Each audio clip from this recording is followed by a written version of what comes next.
Kecelakaan bus Putra Fajar yang ditumpangi rombongan siswa dan guru SMK Lingga Kencana Depok mengungkap kondisi bus yang bermasalah namun tetap digunakan hingga berakibat 11 jiwa melayang. Mengapa bus tak laik dan layak jalan tetap bisa beroperasi? Mengapa berbagai level pengawasan tak berhasil mendeteksi bus bermasalah? Sudah ada Kepala Dinas Perhubungan Provinsi Jawa Barat, Koswara, dan Direktur Eksekutif Institut Studi Transportasi atau Instran, Dedi Herlambang.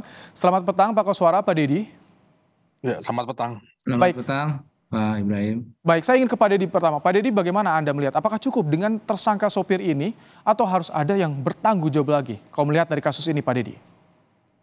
Baik, makasih. Begini, kalau untuk kasus kita juga perhatian dan sedih ya. Kalau untuk kasus seperti ini itu selalu berulang. Jadi tidak hanya sekali, ya, dua kali. Kita mulai terakhir sejak tahun 2002, tahun 2003 ya. Kita ingat nggak itu di Situbondo satu satu pelajar terbakar semua ya. Mm, Ya sampai sampai sekarang itu juga kejadian setiap liburan sekolah pasti terjadi. mm, Jadi memang sangat sulit untuk mengawasi apa namanya bus-bus pariwisata ya, karena bis pariwisata sendiri juga mm. tidak bisa masuk di terminal, sehingga bagaimana di sub bisa mengecek atau ramcek misalnya Oke. kelayakan dari bus-bus itu, karena bus-bus itu sendiri itu kan untuk bisnisnya kan juga hanya langsung ke Mm, penyewa, juga langsung kepada owner.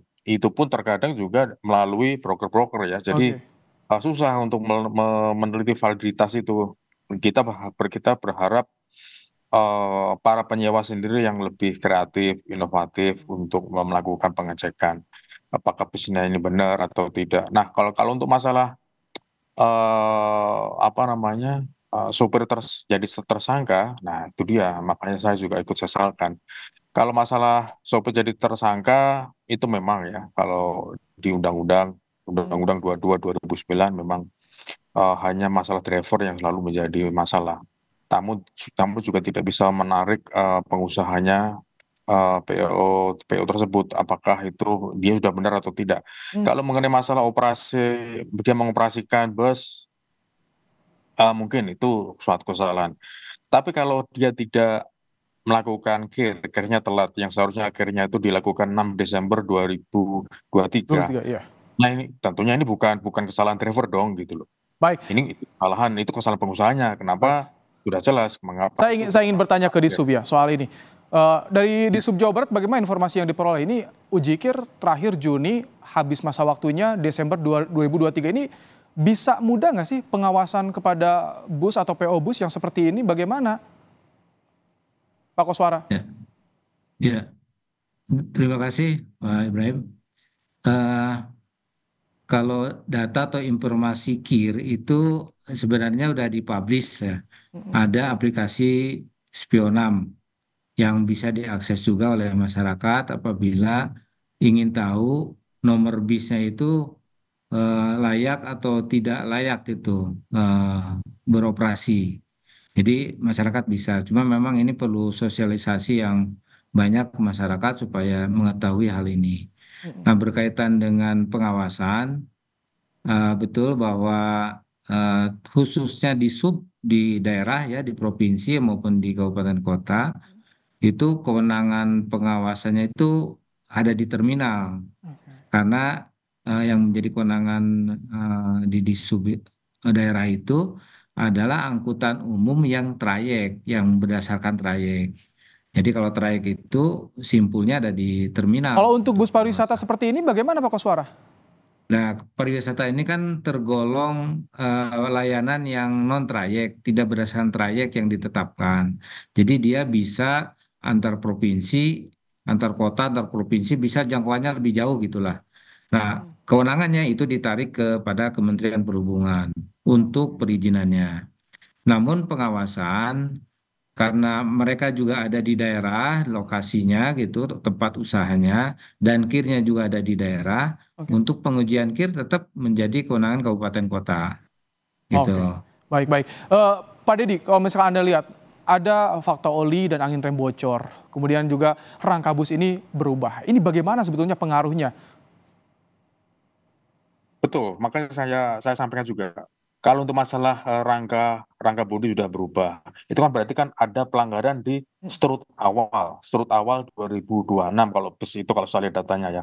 Berarti memang ada pelanggaran di sini dengan bodi awal atau batch awal dengan strut yang awal itu dengan yang saat ini yang existing kemarin terjadi kecelakaan itu kan jelas beda. Di sini pun sudah ada pelanggaran dan tentunya masalah seperti ini ada desain bodi segala macamnya ya, ada perubahan strut misalnya itu kan bukan wewenang dari driver dengan pengemudi. Hmm, Pengemudi itu hanya operator ya. oke. Misalnya kalau kalau kita menggunakan benchmark dari regulasi atau undang-undang yang lain, misalnya Hmm, kereta api atau pesawat. Ya, kalau kereta api, kalau terjadi kecelakaan, kan juga tidak mungkin masinis jadi tersangka. oke. Atau pilot pilot penerbangan Hmm, jatuh pesawatnya. Kan juga tidak mungkin pilotnya salah karena dia tidak mengecek olinya bocor atau tidak. hmm, Ya istilahnya seperti masinis juga. Masinis kan hanya sekarang hanya mendrive ya. Kalau baik. masalah eh, ini bocor atau tidak itu kan tanggung jawab di deponya masing-masing. Hmm, Nah, kalau perusahaan transportasi ini dalam hal ini mungkin PT apa perusahaan PO-nya itu juga sudah kalau minimum benar berbadan hukum tentunya mereka sudah mempunyai manajemen keselamatan. oke. Sejak kapan harus di apa rawat, ganti ban kapan, ganti oli kapan, ganti rem kapan, kampas rem kapan itu sebenarnya mereka sudah ada semua. Baik. Nah, kalau misal kemarin nggak saya baca juga sangat sangat apa namanya Hmm, sangat juga tidak masuk akal juga ya. Mungkin mengapa bis sampai oke. di body segala macam itu kok bisa gitu loh. Nah, Seperti itu. itu yang menjadi pertanyaan. Lalu bagaimana Pak Koswara dari Sub untuk bisa mengawasi, mengamankan PO nakal yang sudah telat, kemudian ada perubahan-perubahan yang ini berisiko. Bagaimana pengawasannya dan mengamankannya agar tidak terulang kejadian seperti ini, Pak Koswara? Ya, untuk PO yang beroperasi atau melakukan layanan yang dalam trayek ya, seperti AKDP, AKAP, itu memang lebih mudah melakukan pengawasannya karena kelayakannya dilihat pas waktu mau berangkat dari terminal. Nah, itu dicek dulu oleh petugas, semua kesistemannya itu berjalan atau enggak. Kalau tidak berjalan, tidak berfungsi, itu tidak boleh berangkat dari terminal. Nah, untuk yang PO-PO pariwisata ini memang ada sebuah gap ya, apa namanya kewenangan yang yang diperbaiki, yang harus diperbaiki menjadi PR kita semua. Dan dalam rapat kemarin dengan Kementerian Perhubungan juga disampaikan kabupaten kota di mana lokasi para PO ini ada berkewajiban mengecek dan melaporkan eh, bukan dari terminal ngeceknya tapi langsung pada pool ya. Oke, Pool pariwisata itu diminta di data, kemudian dilaporkan kepada Kemenhub supaya termonitor kelayakannya lebih baik. real sesuai dengan kondisi lapangan. Oke, baik. Kami tangkap. Terima kasih Kepala Dinas Perhubungan Provinsi Jawa Barat, Pak Koswara, dan juga Direktur Eksekutif Institut Studi Transportasi atau Instran, Pak Dedi Herlambang, telah meluangkan waktu di Kompas Petang sore hari ini. Terima kasih, Bapak-Bapak.